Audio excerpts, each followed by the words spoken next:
जी नाज़रीन, मैं आपका होस्ट नाज़िम है और मैं आज मौजूद हूँ मतलब हफ्ते वाला में इमरान हाशमी कला में, जहाँ पर हमारे साथ लेटेस्ट अहमद भट्ट साहब मौजूद हैं, जो कि किसी तारुफ मुहताज नहीं, माशाल्लाह काफ़ी अच्छा तरीके से वो आवाम को ट्रीट कर रहे हैं और महंगाई के इस दौर में आवाम इससे काफ़ी इस्तेफ़ादा हासिल कर रही है।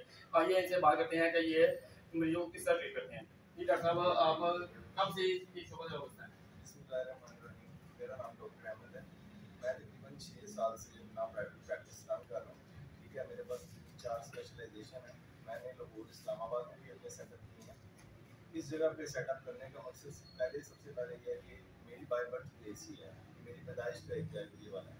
तो मैं चाह रहा था कि इधर के लोगों को जिद्दत वाली चीज़ें जो वो चाह रहे हैं, मैं इस जगह को इंट्रोड्यूस करवाऊँ। इसके लिए मैंने कोशिश की थी कि चाहे कोई गरीब है, चाहे कोई अमीर है, ये सेटअप सबके लिए मैं एक तरह का करूँ। वो ये ना कहे कि अगर कोई जिद्दत के प्रोसीजर है वो नहीं कर रहा, कोई हल्के प्रोसीजर है वो नहीं कर रहा। इसमें हमने गरीब को भी देखना है, इसमें हमने हर किसी को कंपनसेट करना है। और मैं चाह रहा था कि इस जगह पे लोग जो हैं आपको, आपके काम को एक अच्छी नज़र से जानें। तो इसके लिए मैंने सेटअप शुरू किया है और ये इंशाल्लाह आगे आने वाले टाइम में सबसे ज़्यादा ये आपको इस जगह से लोग जो हैं वो खुश होते नजर आएंगे।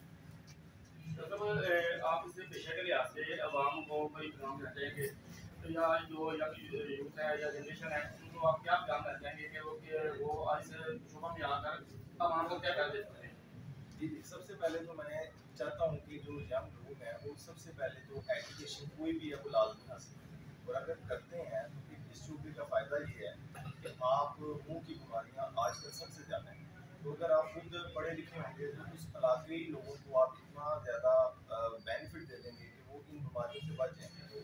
तो आपको बेसिकली ये लाइन भी अच्छी है, ये फील्ड भी अच्छी है, आपको रिस्पेक्ट भी मिलती है। मेरा ख्याल है कि आपको ये फील्ड में अगर आपकी बिल है तो लाजमी आना चाहिए। मतलब ये ना ये बताएं कि माशाल्लाह ये अब आप फील्ड में हैं, तो ये क्रेडिट आप किसको देंगे कि आप ये मुकाम तक पहुँचे हैं? तो आपने काफ़ी शोबा देखे होंगे, सर हालात भी काफ़ी ऐसे आ जाते हैं, टफ आ जाते हैं कि इंसान को उससे मुकाबला करना पड़ जाता है। तो क्या आपने किसी स्टडी के दौर में आपने कोई ऐसा वक़्त देखा है कि जो आपको अभी तक याद है? जी जी, एक तो सबसे पहले ये है कि आज आप जिस मुकाम पे हैं वो अपने वालिदैन की वजह से हैं, ठीक है। और इसका सारा क्रेडिट आपको उनको ही देना चाहिए। दूसरे नंबर पे मुश्किल तरीन मेरी ज़िंदगी में फैक्ट था जो मेरे वालिद की डेथ हुई थी जब मैं ड्यूरिंग माई एजुकेशन। तो मुझे ये था कि मैं उस टाइम अगर ये कर जाऊँगा तो बड़े लोग हैं जो जब कोई आप ये तरीन की तरफ जा रहे होते हैं तो वो छोड़ देते हैं। तो मैं इसलिए इसको कंटिन्यू कर दिया था और मैं क्लियर भी कर गया था और मैं इसका सारा क्रेडिट अपने वालिदैन को देता हूँ और अपने आप को नहीं देता। जी, इसके साथ मैं जाना चाहूँगा अपने कैमरा मैन टीम मासी के साथ। हाँ जी।